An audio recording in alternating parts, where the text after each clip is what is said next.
स्रोतों के अनुसार वे 6 बच्चे जिन्हें कंस ने मारा उन्हें षड्गर्भ कहा जाता है। षड्गर्भ मतलब 6 गर्भ। हाँ, पूर्व जन्म में वे ऋषि मरीचि के पुत्र थे और वे इंसानी चेतना के 6 मुख्य विकारों का प्रतीक हैं: काम, क्रोध, लोभ, मोह, मद और मत्सर। ओ, तो वे कोई साधारण बच्चे नहीं थे। नहीं, इस रूपक में देव की शुद्ध भक्ति का प्रतीक है और कंस भौतिक भय और अहंकार का। नियम ये कहता है कि शुद्ध भक्ति से भगवान के प्रकट होने से पहले इन 6 विकारों का पूरी तरह नष्ट होना जरूरी है। अच्छा, तो कंस का वो क्रूर कृत्य दरअसल देवकी के भीतर की भक्ति का शुद्धिकरण कर रहा था। बिल्कुल सही पकड़ा आपने।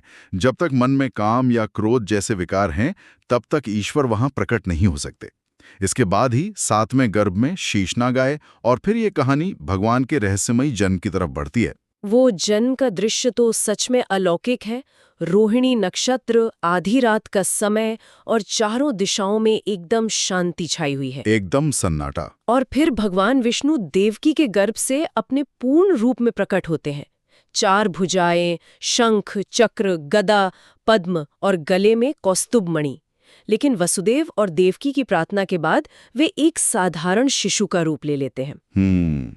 अगर हम इसे बड़े परिप्रेक्ष्य से जोड़कर देखें तो यहाँ योग माया की भूमिका पर चर्चा करना बहुत जरूरी हो जाता है। हाँ, माया का कॉन्सेप्ट। देवकी के 7वें गर्भ को रोहिणी के गर्भ में स्थानांतरित करना और फिर गोकुल में यशोदा के यहाँ योग माया यानी दुर्गा जी का जन्म होना, वसुदेव का यमुना पार करके बच्चों की अदला बदली करना, ये सब योग माया का ही खेल था। ये किसी हाईटेक जासूसी फिल्म के सबसे बेहतरीन बैट एंड स्विच ऑपरेशन जैसा लगता है मुझे तो, जहां असली टारगेट को बचाने के लिए एक डिकॉय का इस्तेमाल किया गया हो। हाँ, ये उपमा बहुत सटीक है।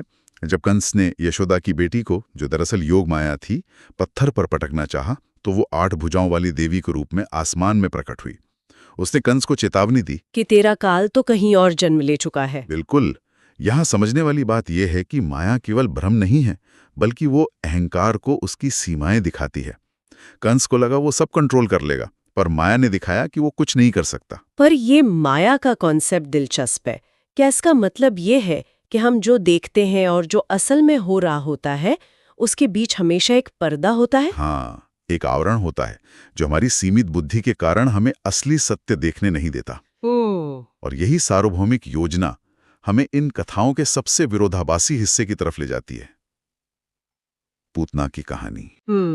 पूतना का विरोधाभास, दूध और जहर। हमारे पास जो विश्लेषणात्मक लेख है, उसमें भागवतम के तथ्यों का अद्भुत संगम है। कंस गोकुल में नवजात शिशुओं को मारने के लिए पूतना नाम की राक्षसी को भेजता है जी। और वो किसी डरावने रूप में नहीं आती। वो मल्लिका के फूलों से सजी एक बेहद सुंदर स्त्री का रूप धारण करके नंद के घर में घुसती है। और यहाँ इस लेख में पूतना के पूर्व जन्म की कथा का जिक्र है। वो पूर्व जन्म में राजा बलि की बेटी थी जिसका नाम रत्नमाला था। अच्छा। जब उसने वामन अवतार को देखा था तो उसके मन में मातृत्व जागा था कि मैं इसे अपना दूध पिलाऊं। लेकिन जब वामन ने बलि का सब कुछ छीन लिया तो उसने गुस्से में सोचा कि मैं इसे जहर दे दूं। बाप रे, इतनी जल्दी भावनाएं बदल गईं। हाँ, और भगवान ने उसकी दोनों इच्छाएं पूरी की जन्म में। कृष्ण ने दूध के साथ साथ उसके प्राण भी पी लिए। ये बिल्कुल किसी कंप्यूटर में घुसे उस वायरस की तरह है जो एक बहुत ही आकर्षक गिफ्ट फाइल के रूप में आता है, बाहर से सुंदर, अंदर से घातक।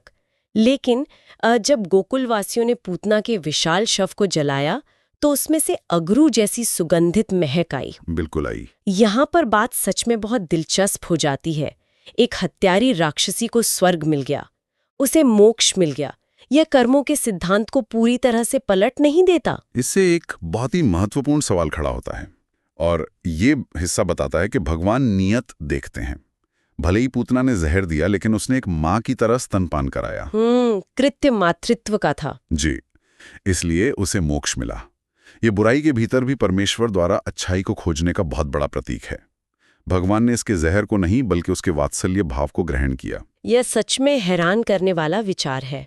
इसके बाद तो भागवतम में बाल कृष्ण की ऐसी अलौकिक लीलाएं शुरू होती हैं जो मानवीय तर्क की धज्जियां उड़ा देती हैं। अनंत और सीमित का मिलन। बिल्कुल। शक्टासुर का वध याद है आपको? हाँ, 3 महीने का बच्चा।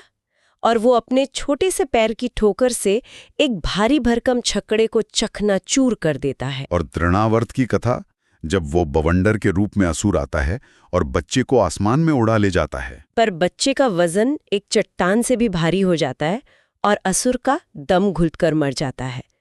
लेकिन इन सब में मुझे सबसे अद्भुत लगती है मिट्टी खाने वाली लीला। वो तो दर्शन का चरम है। जब यशोदा ने कृष्ण को मिट्टी खाने पर डांटा और उनका मुंह खुलवाया तो मुंह के अंदर पूरा ब्रह्मांड दिखाई दिया।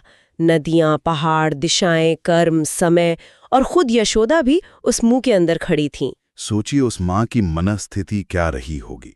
एक माँ का अपने बच्चे में ब्रह्मांड देखना और फिर तुरंत माया के प्रभाव में आकर उसे भूल जाना और वात्सल्य में डूब जाना। ये कुछ ऐसा है जैसे आप अपने स्मार्टफोन में एक छोटी सी तस्वीर को जूम करते जाएं और अचानक आपको उसमें पूरी आकाशगंगा दिखाई देने लगे।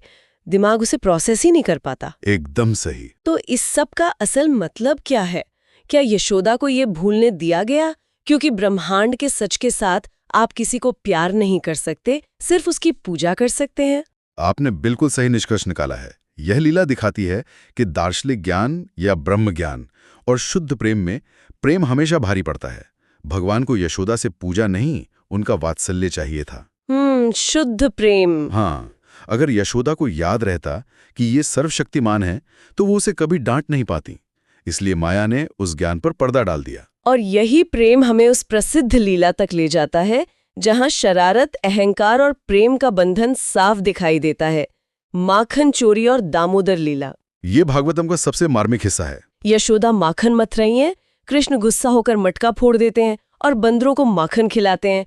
फिर यशोदा उन्हें एक ओखल से बांधने का प्रयास करती हैं। और यही वो 1 इंच की दूरी वाला चमत्कारी प्रसंग आता है। यशोदा जितनी भी रस्सियां जोड़ती, रस्सी हमेशा 1 इंच छोटी पड़ जाती थी। परमात्मा को रस्सी से बांधना बिल्कुल वैसा है जैसे कोई एक चाय के कप में पूरे समंदर का पानी भरने की कोशिश कर रहा हो। ये गणित के हिसाब से असंभव है। बहुत सुंदर उपमा है। वो 1 इंच की दूरी इंसान के भौतिक प्रयासों और भगवान की अनंतता के बीच का फासला है।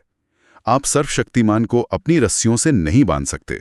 तो फिर वो बंधे कैसे? अंततः जब भगवान ने माँ का पसीना और थकान देखी, उनका शुद्ध प्रेम देखा, तो वे खुद बन गए। वो केवल आपके समर्पण और प्रेम से बंधता है। लेकिन बात यहीं खत्म नहीं होती। ओखल खींचते हुए कृष्ण 2 अर्जुन पेड़ों को गिरा देते हैं, जिन्हें यमला अर्जुन कहा जाता है। जी, ये पेड़ कुबेर के पुत्र नलकूबर और मणिग्रीव थे, जिन्हें नारद मुनि ने शराब के नशे में अपनी संपत्ति और रूप के अहंकार में अंधे होने के कारण शाप दिया था। पर उनका वो शाप दरअसल भगवान से मिलने का वरदान बन गया। यहाँ ये समझना बहुत जरूरी है कि नारद मुनि ने शाप क्यों दिया। संपत्ति का अहंकार इंसान को पेड़ की तरह जड़ बना देता है। वो दूसरों की पीड़ा महसूस नहीं कर पाता, खड़े रहते हैं। बिल्कुल। जब तक कि ईश्वर की कृपा या कोई गहरा अनुभव उनका वो अहंकार तोड़ नहीं देता, जैसे कृष्ण ने उन पेड़ों को उखाड़ कर किया। तो अगर हम इस पूरी चर्चा का सार निकालें तो श्रीमद् भागवतम के ये स्रोत हमें स्पष्ट रूप से दिखाते हैं कि असली सत्ता हथियारों या तानाशाही में नहीं है, जैसे कंस के पास थी। सही कहा। असली सत्ता तो उस असीम शक्ति में है जो एक माँ के प्यार के आगे खुद को बंधने देती है। ज्ञान, कर्म और ब्रह्मांडीय शक्ति, ये सब शुद्ध भक्ति और निस्वार्थ प्रेम के आगे नतमस्तक हैं। बिल्कुल। और सूचनाओं के इस भारी शोरगुल में जहां हम हमेशा खुद को बड़ा और शक्तिशाली साबित करने की होड़ में लगे रहते हैं, ये अध्ययन हमें बहुत कुछ सिखाता है। क्या सिखाता है? यही कि कभी-कभी सबसे बड़ी शक्ति नियंत्रण करने में नहीं, बल्कि समर्पण में होती है। बहुत ही गहरी बात कही आपने।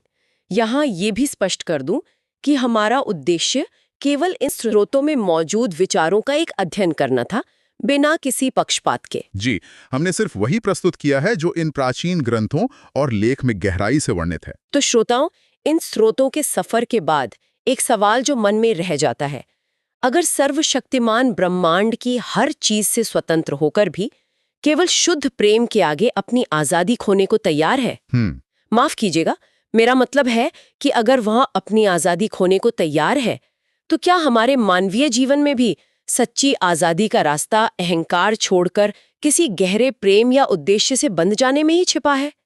इस पर जरूर विचार कीजिएगा। हमारी आज की ये विस्तृत चर्चा यहीं समाप्त होती है।